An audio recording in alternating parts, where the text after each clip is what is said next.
Let us pray.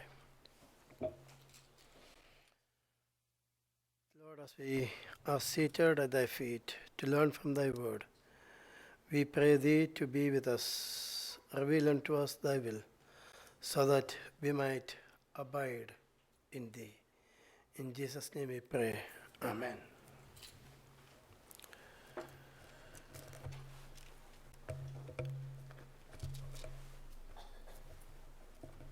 We all live in a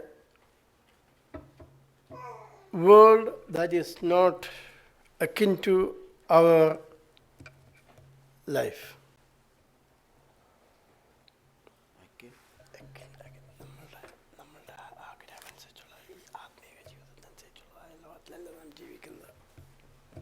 നാം ജീവിക്കുന്നത് നമ്മുടെ ആത്മീകമായ ജീവൻ നയിക്കേണ്ടതായ ആ വലയത്തിൽ നിന്നുകൊണ്ടല്ല നാം ജീവിക്കുന്നത്. There is what we have admonitions from the Lord to live a set of lives, but in the world in which we live, we are not able to live that life. ദൈവത്തിൻ്റെ നിർദ്ദേശപ്രകാരം നാം ജീവിക്കേണ്ടതായ നിർദ്ദേശങ്ങളുണ്ട്. എന്നാൽ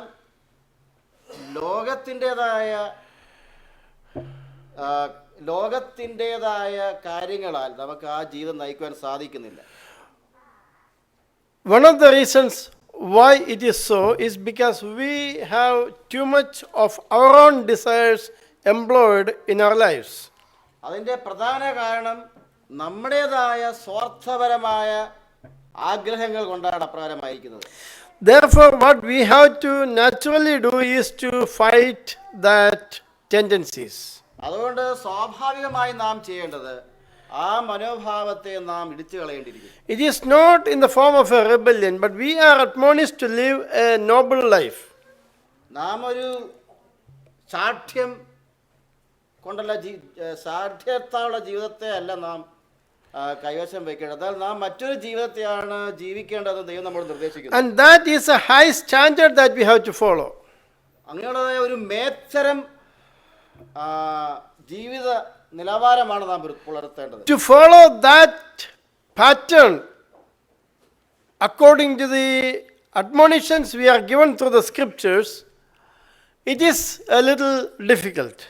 ദൈവത്തിൻ്റെ വചനം നിർദ്ദേശിക്കുന്ന പ്രകാരം അങ്ങനെയുള്ളതായ മേത്തരം മാനദണ്ഡത്തിൽ ജീവിക്കുന്നത് വളരെ ആയാസകരമായ കാര്യമല്ല. And we have to give up a lot of our selfish desires. നമ്മുടേതായ സ്വാർത്ഥ താല്പര്യങ്ങൾ നാം വിട്ടുകളയേണ്ടിയിരിക്കുന്നു.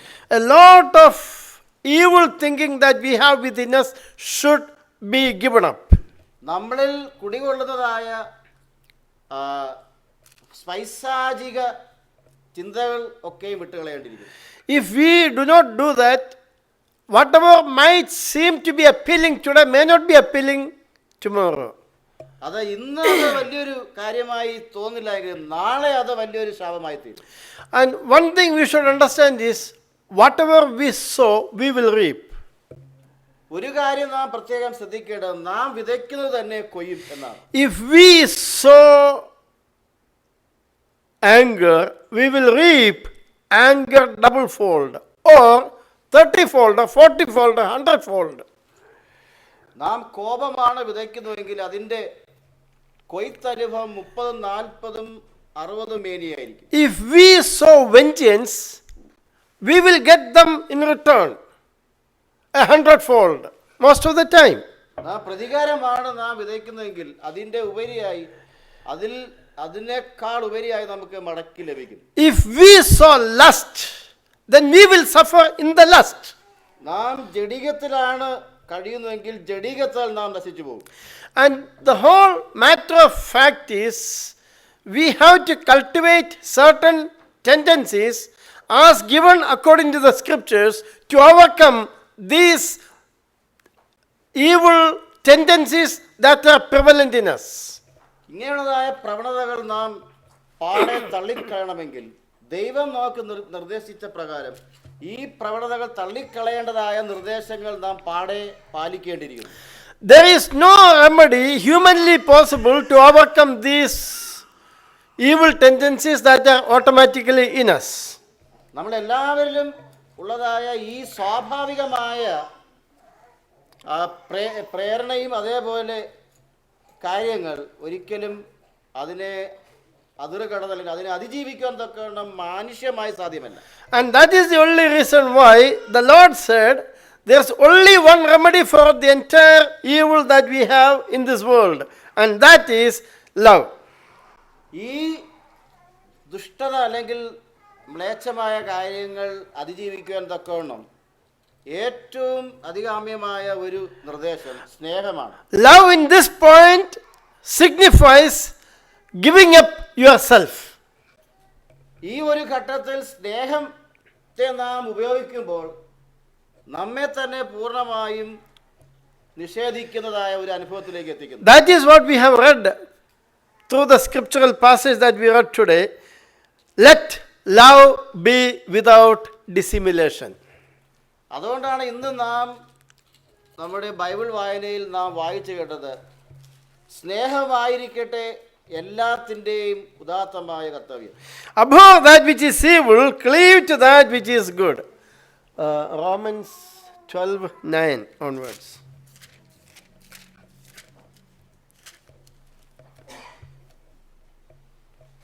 സ്നേഹം നിർവ്യാജം ആയിരിക്കട്ടെ, നീതിയെ വെറുത്ത് നല്ലതിനോട് പറ്റിക്കൊള്ളുവിൻ. തീയതിന്. That means the only antidote to all our problems is love without guile. ഇതിൻ്റെ എല്ലാം കേന്ദ്ര ബിന്ദു എന്ന് പറയുന്നത് കളങ്കമില്ലാത്തതായ സ്നേഹത്തോടു കൂടി നാം പ്രവർത്തിക്കുക. Love that is selfless.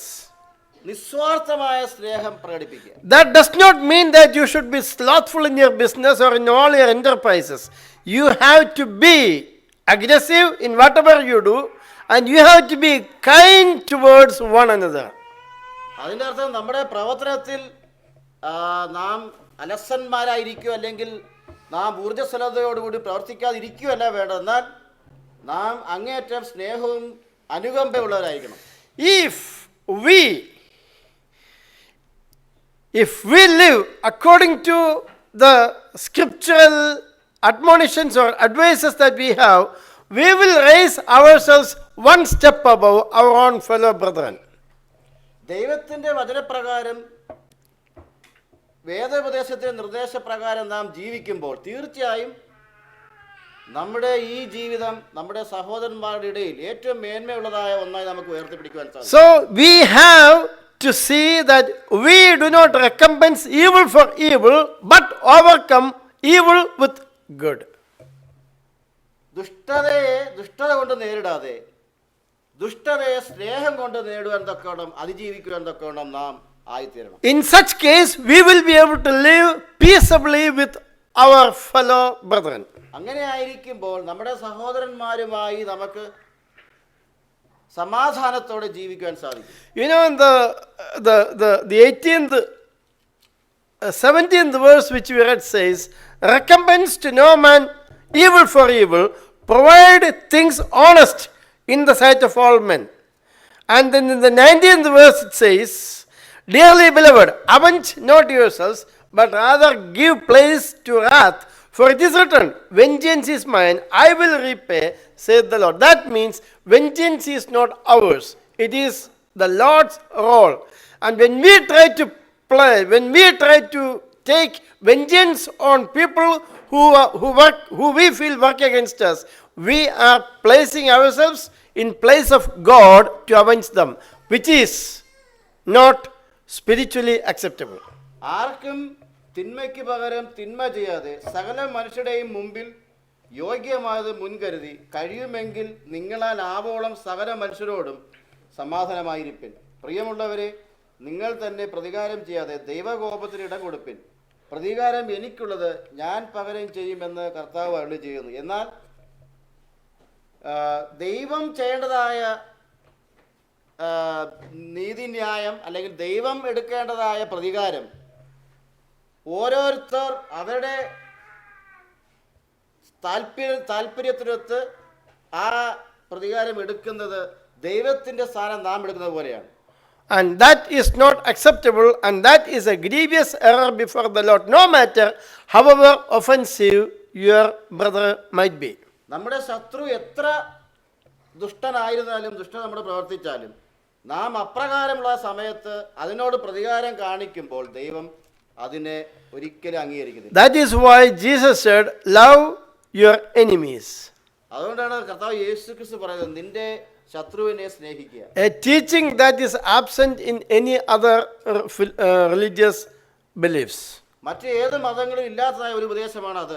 Love your enemies. നിന്റെ ശത്രുവിനെ സ്നേഹിക്കുക. Love your enemies means love your enemies. There is no other interpretation for that. നിന്റെ ശത്രുവിനെ സ്നേഹിക്കുക എന്ന് പറയുമ്പോൾ പൂർണ്ണമായും നിന്റെ ശത്രുവിനെ സ്നേഹിക്കണം, അതാണ് അതിന്റെ അർത്ഥം. വേറൊരു അർത്ഥവും അതിനില്ല. If you think your brother has offended you, talk to him and say, brother, I feel offense at such and such a thing. How can we resolve it? നിന്റെ സഹോദരൻ നിന്നെ മുറിവേൽപ്പിച്ചുവെങ്കിൽ നീ ആ മുറിവേൽപ്പിച്ച സഹോദരനോട് സംസാരിക്കുകയും, സഹോദര താങ്കൾ എന്നെ മുറിവേൽപ്പിച്ചിരിക്കുന്നു, എന്താണ് അതിന്റെ കാരണം എന്ന് ചോദിക്കുക. I feel offended. What is that we can do to amend our ways? എനിക്ക് താങ്കളുടെ പ്രവർത്തനം മുഖാന്തരം വളരെയധികം ബുദ്ധിമുട്ടായിരിക്കുന്നു, അതുകൊണ്ട് ഒരുമിപ്പിലും സ്വരമിപ്പിലും പോകാൻ തൊക്കെ നാം എന്ത് ചെയ്യണം? If you do that in ourselves, we can do a lot of good for each other. അങ്ങനെ നാം ഈ പ്രാഥമികമായ തത്വം പാലിക്കുമ്പോൾ നമുക്ക് തമ്മിൽ വളരെ നന്മ ചെയ്യാൻ സാധിക്കും. If you don't do that, we will hurt not anybody else but ourselves. നാം അങ്ങനെ ചെയ്തില്ലെങ്കിൽ നാം ഓരോരുത്തരും നമ്മെ തന്നെ ഹനികരിക്കുക. We will not be hurting anybody else. If we try to do that, we will be hurting only ourselves maximum. Because whatever we sow comes back to us double fold or sometimes 100-fold. നാം അപ്രകാരം ചെയ്യുന്നില്ലെങ്കിൽ നമുക്ക് തന്നെ അത് വലിയ ദുരന്തമായി തീരുകയും ഇരട്ടിയായി അത് ഭവിക്കുകയും ചെയ്യും. Let us not overcome evil, but overcome evil with good.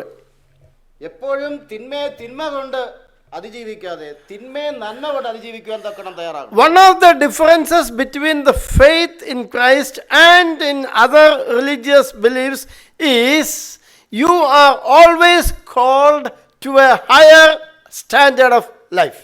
കർത്താവ് യേശു ക്രിസ്തുവിന്റെ വിളിയും മറ്റു മതങ്ങളുടെ വിളിയും തമ്മിലുള്ളതായ ഏറ്റവും വ്യത്യസ്തമായ വിളി എന്ന് പറയുന്നത് നമ്മളെ ഏറ്റവും ഉയർന്നതരം മാനദണ്ഡത്തിലേക്ക് ദൈവം നമ്മളെ സ്വഭാവത്തിലേക്ക് നമ്മുടെ മറ്റെല്ലാ കാര്യത്തിലേക്കും വിളിച്ച് വലുതാക്കി ഉയർത്തുന്നു. This is not a common teaching. Overcome evil with good. It is not a common teaching. That is one teaching that you have in Christ. കർത്താവ് യേശു ക്രിസ്തുവിന്റെ ഈ ഉപദേശം തിന്മയെ നന്മ കൊണ്ട് നേരിട്ട് അതിജീവിക്കുക എന്ന് പറയുന്നത് ഒരു സാധാരണയായ ഉപദേശമല്ല. There is no love greater than that of him who is willing to give his life for his brethren. ഈ സ്നേഹത്തെക്കാൾ മറ്റൊരു സ്നേഹം തൻ്റെ ജീവനെ വെടിഞ്ഞും മനുഷ്യരെ സ്നേഹിക്കുവാൻ കാണിച്ചതിനേക്കാൾ തുല്യമല്ല. If you read the book of Kings, 1 Kings chapter 18, you will find the story of one brother whose love for one of his brothers far surpasses the ordinary understanding of brotherly love. ഈ ഒന്ന് രാജാക്കന്മാരുടെ കഥ വായിക്കുമ്പോൾ അതിൽ ഒരു വ്യക്തിയുടെ സ്നേഹം മറ്റൊരാളോട് പ്രതികരിച്ചത് ആർക്കും അതിനെ അളക്കുവാൻ തക്കോണം സാധ്യമല്ലാത്ത രീതിയിലാണ് അദ്ദേഹം മറ്റൊരാളെ സ്നേഹിച്ചിരിക്കുന്നത്. 1 ശമൂവേലിലുള്ളതായ ഒരു കഥയാണ്.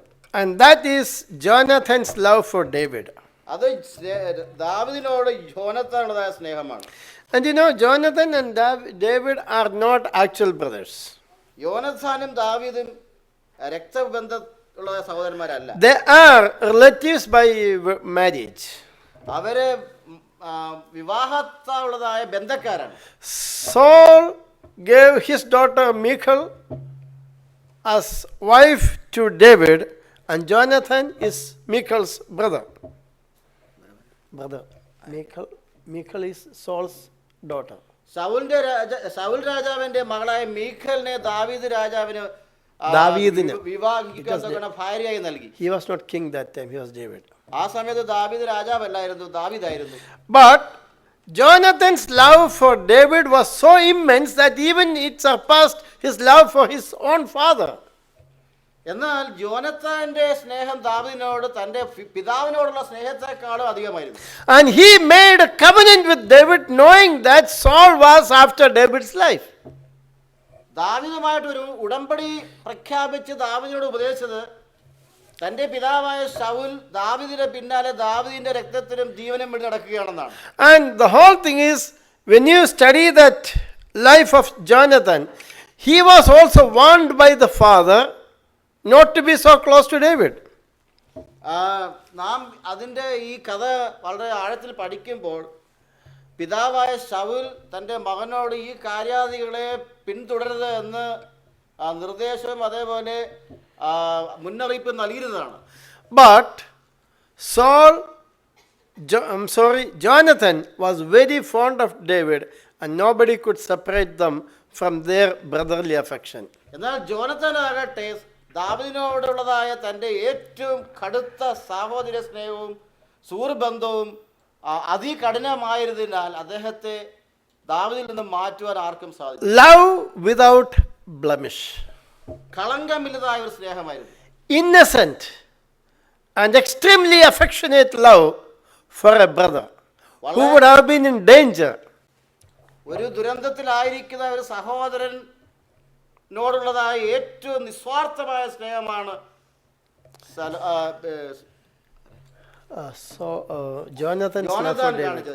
Jonathan's love for David. And when you read the book of Genesis, you will find another couple who are brothers, but who, for his own envy against the younger, killed the younger one. ഉൽപ്പത്തി പുസ്തകത്തിൽ രണ്ടു സഹോദരന്മാർ ഒരാളുടെ പ്രതികാരം മുഖാന്തരം തന്റെ ഇളയ സഹോദരനെ കൊന്നതായ കഥ നമുക്കറിയാം. And you know the story of Cain and Abel. കായിന്റെ ആബേലിന്റെ കഥ നമുക്കറിയാം. So that was also love in the negative realm. അതും ആ സ്നേഹബന്ധവും മോശകരമായ ഒരു മനോഭാവത്തോടു കൂടിയായിരുന്നു. That means for his own selfish end, he was willing to sacrifice his brother. He just liquidated him. തന്റെ സ്വാർത്ഥപരമായ ആഗ്രഹങ്ങൾക്കും താല്പര്യത്തിനും വശംവദനായി തന്റെ സഹോദരനെ പൂർണ്ണമായും നിഗ്രഹിച്ചു കളഞ്ഞു. That did not end well. Cain was cursed by God. അത് വളരെ നന്നായി അവസാനിച്ചില്ല. കായിനെ ദൈവം ശപിച്ചു കളഞ്ഞു. So what really happened in this case is, when Cain found that Abel found pleasure in front of the Lord, he just thought, okay, I'll just kill this guy and get away with him. ദൈവത്തിന്റെ മുന്നിൽ ആബേലിന് സ്നേഹവും പ്രാഭിമുഖ്യവും ലഭിച്ചപ്പോൾ അതിനോട് അസൂയയായ കായിൻ, അങ്ങനെയാണെങ്കിൽ ഇദ്ദേഹത്തെ എൻ്റെ സഹോദരനെ പാടെ നശിപ്പിച്ച് കളയാമെന്ന് ചിന്തിച്ചു. Well, he could have taken another route. വാസ്തവത്തിൽ കായിന് മറ്റൊരു ദിശയിൽ കൂടി ചലിക്കാമായിരുന്നു. So he took the route that seemed right unto him. എന്നാൽ തനിക്ക് ഉചിതമായി എന്ന് തോന്നിയതായ ഒരു വഴിയാണ് താൻ അവലംബിച്ചത്. That was not right. അത് ശരിയല്ല. That led him to have the greatest curse on earth. ആ തീരുമാനത്തിൽ താൻ ഉറച്ചു നിന്നതിനാൽ ഭൂമിയിലേക്കും വെച്ച് ഏറ്റവും വലിയ ശാപത്തിന്റെ പാത്രീഭൂതനായി തീർന്നു. That means if he had taken a stand to amend his ways with the Lord and get closer to Abel, and if they had lived in harmony, we all would not have had the sufferings that we suffer today. അതിനു പകരം ദൈവത്തിന്റെ ഇഷ്ടപ്രകാരം ജീവിക്കാൻ തക്കോണം തൻ്റെ വഴികളെ വളരെ ശക്തമായി മാറ്റിയതിനു ശേഷം ദൈവത്തോട് ഒന്നിച്ച് ജീവിച്ചിരുന്നെങ്കിൽ ഇന്ന് നാം എല്ലാം അനുഭവിക്കുന്നതായ ഈ വലിയ ശാപത്തിന് കാരണമായി തീരുകയില്ലായിരുന്നു. That means every action that you do has got a rippling effect. അതിൻ്റെ അർത്ഥം നാം ചെയ്യുന്ന ഓരോ പ്രവർത്തിക്കും അതിൻ്റെ മറുപടിയുള്ളതായ അതിൻ്റെ പ്രതികാരപരമായ മറുപടി നമുക്ക് ലഭിക്കും. Which, if you cast a pebble into the water, it will have that rippling effect. The waves will form till the end of the pond. It will have a rippling effect. നാം ഒരു മുത്ത് വെള്ളത്തിൽ എറിയുമ്പോൾ ആ മുത്തുണ്ടാക്കുന്ന ഓളങ്ങൾ ആ കരയ്ക്ക് അടുക്കുന്നത് വരെയുമുള്ളതായ ചലനം ഉണ്ടാക്കും. The consequences of sin is so great that it will have that rippling effect till the present human existence. ആ പാപത്തിന്റെ അനന്തരഫലം അത്രയും കാഠിന്യമായതിനാൽ മനുഷ്യൻ ജീവിച്ചിരിക്കുന്ന അത്രത്തോളം കാലം അതിന്റെ ഫലങ്ങൾ നിരന്തരമായി ഉണ്ടായിരിക്കും. It will never end so long as this world exists in its present condition. ഈ ലോകം ഇന്നത്തെ അവസ്ഥയിൽ നിലനിൽക്കുന്ന അത്രത്തോളം കാലം ഈ കാര്യങ്ങളൊക്കെ നിലനിൽക്കുകയും. So long as we give greater importance to our temporary emotions, and when we try to guide our lives according to our own passions, we will not be able to overcome the sinful life that we are otherwise doomed to be.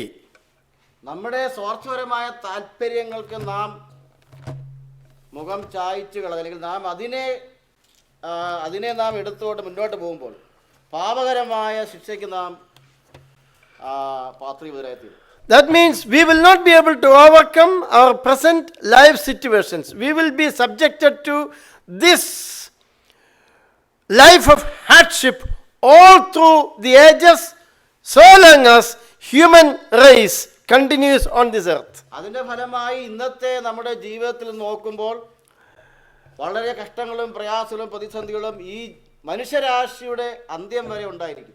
That means we contribute to the travails of this ethereal life.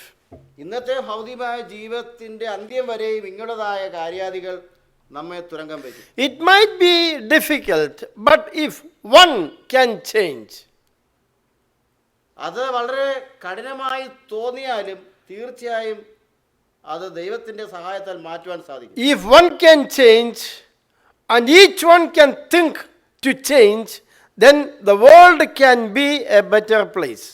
അങ്ങനെ ഓരോരുത്തരും അതിനെക്കുറിച്ച് ചിന്തിച്ച് അതിനെക്കുറിച്ച് പഠിച്ച് നിസ്വാർത്ഥമായി അതിജീവിക്കുവാൻ സാധിക്കുകയാണെങ്കിൽ ഈ ലോകം ഒരു പ്രത്യേക സ്ഥലമായി തീരും. If we are able to live in harmony among ourselves, we will be able to spread that light farther than our reach today.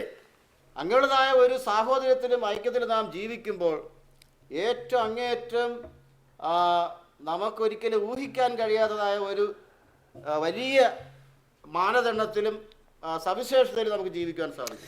2 Thessalonians 3:5 says, "And the Lord direct your hearts into the love of God and into the patient waiting for Christ." 2 Thessalonians 3:5. കർത്താവ് താൻ നിങ്ങളുടെ ഹൃദയങ്ങളെ ദൈവത്തിന്റെ സ്നേഹത്തെങ്കിലേക്കും ക്രിസ്തുവിന്റെ സഹിഷ്ണുതയിലേക്കും തിരിക്കുമാറാകട്ടെ. That means if we are guided into the patient living of Christ, then we will also able to change ourselves. In that case, we should give up our emotional phenomena. കർത്താവ് യേശു ക്രിസ്തുവിന്റെ താഴ്മയിലും കർത്താവ് യേശു ക്രിസ്തുവിന്റെ മാനദണ്ഡത്തിലും ജീവിക്കുമ്പോൾ നമ്മുടേതായ എല്ലാ വികാരങ്ങൾക്കും നാം അതിജീവിക്കുവാൻ തക്കവണ്ണം ഇടയാക്കും. Jude 21 says, "Keep yourself in the love of Christ." യൂദയിൽ പറയുന്നത് നിങ്ങളുടെ സ്നേഹം കർത്താവിൽ നിങ്ങൾ വളർത്തട്ടെ. Looking for the mercy of our God, Lord Jesus Christ, unto eternal life. 21. Jude 21.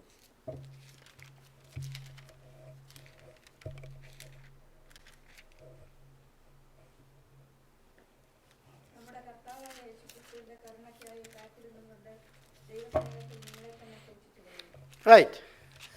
So let us patiently wait in the love of the Lord. നാം വളരെ വളരെ ക്ഷമയോടുകൂടി കർത്താവിന്റെ ദിവസത്തിലേക്ക് കാത്തിരിക്കാം. That means we have to appeal to a different force altogether to overcome our lust and our fleshly desires. നമ്മുടെ ജഡികമായ താല്പര്യങ്ങളെയും ജഡികമായ വികാരങ്ങളെയും അതിൽ പ്രകാരം നമുക്ക് അതിജീവിക്കാൻ സാധിക്കും. What will I subject myself to? ഞാൻ എന്നെ ഏത് പ്രകാരം ഞാൻ വിലയിരുത്തണം? Who will I enslave myself to?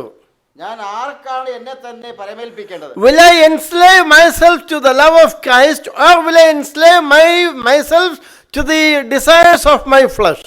ഞാൻ ദൈവത്തിങ്കിലേക്കോ അല്ലെങ്കിൽ സ്വാർത്ഥതയിലേക്കോ ആണോ ഞാൻ എന്നെ തന്നെ പരമേൽപ്പിക്കേണ്ടത്? Will I submit to the rule of the love of God, or will I submit to the rule of the passions of my own flesh?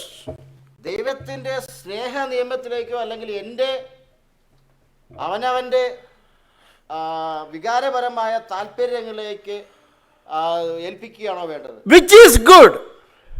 ഏതാണ് നല്ലത്? What can sustain me? ഏതാണ് എന്നെ നിലനിർത്തേണ്ടത്? What will give me ultimate gain? എന്താണ് അവസാനമായി നമുക്ക് നൽകേണ്ടതായ ലാഭം? What will be my portion in all my decisions that I take, and what will be my total gain? നാം എടുക്കുന്നതായ തീരുമാനത്തിൻ്റെതായ അനന്തര ഫലവും അതിന്റെ ലാഭവും എന്താണ്? We need to ponder on these matters when we make a decision on anything that we do. നാം ചെയ്ത കാര്യങ്ങളിലെ എല്ലാത്തിലും ഒരു ബുദ്ധിപരമായ തീരുമാനം നാം എടുക്കുകയാണെങ്കിൽ നല്ലതായിരിക്കും. If before I may take an action on anything, if I don't think on these things, I will be wasting my life. നാം എടുക്കുന്ന തീരുമാനങ്ങൾ ശരിയായ തീരുമാനങ്ങളല്ല എങ്കിൽ നാം നമ്മുടെ ജീവിതത്തെ പൂർണ്ണമായി ഉപയോഗശൂന്യമാക്കുകയാണ്. If I don't submit my will to the will of the Lord, I live as my own, and I will have an end of my own, which will have no part with the Lord. നാം ദൈവത്തിന്റെ വികാരത്തിന് അടിമപ്പെടാതെ നാം ജീവിക്കുമ്പോൾ, നാം അപ്രകാരം ജീവിക്കുകയാണെങ്കിൽ ദൈവവുമായിട്ട് നമുക്കൊരു പങ്കുമില്ല. That means we will find our ultimate life in our ultimate gain a loss. അങ്ങനെ ആവുന്നുവെങ്കിൽ നമ്മുടെ അന്ത്യവും അവസാനവുമായ നേട്ടം നഷ്ടമായിരിക്കും. We are a privileged class. നാം ഒരു ഏറ്റവും അവകാശപ്പെട്ട ഒരു ജനമാണ്. We are a royal priesthood. നാം ഒരു രാജകീയ പുരോഹിത വംശമാണ്. And this is not a folklore. This is not a folklore. It's not കടങ്കഥയല്ല. It is not a folklore. It's not a കെട്ടുകഥ. It's not a story. It's not a fable. അതൊരു കെട്ടുകഥയല്ല എന്നാണ് പറയുന്നത്. That means if we are called into his family, we are his children. നാം ദൈവത്തിന്റെ കുടുംബത്തിലേക്ക് വിളിച്ചിറക്കപ്പെടുമ്പോൾ നാം അവന്റെ മക്കളാണ്. And as children of God, we belong to the royal priesthood. നാം ആ കുടുംബത്തിലായിരിക്കും. നാം ആ രാജകീയ പുരോഹിത കുടുംബത്തിലെ അംഗങ്ങളുമാണ്. That means, and one thing we should make sure, all are not. ഒരു കാര്യം ഇതിൽ ശ്രദ്ധേയമാകേണ്ടത്, എല്ലാവരും അപ്രകാരം വിളിച്ചിറക്കപ്പെട്ടവരല്ല. Many are called, but few are chosen. അനേകരെ വിളിച്ചുവെങ്കിലും വളരെ ചുരുക്കം പേരെ തിരഞ്ഞെടുത്തിട്ടുള്ളൂ. That means the invitation is open to all, but only those who accept it will be in the fold. അനേകർക്ക് ക്ഷണം ലഭിച്ചുവെങ്കിലും ആ കൂട്ടായ്മയിൽ നിൽക്കുന്നവരുടെ അംഗം വളരെ ചെറുതാണ്. That means if we are into his fellowship, then we have to amend our ways to live a life of harmony among ourselves.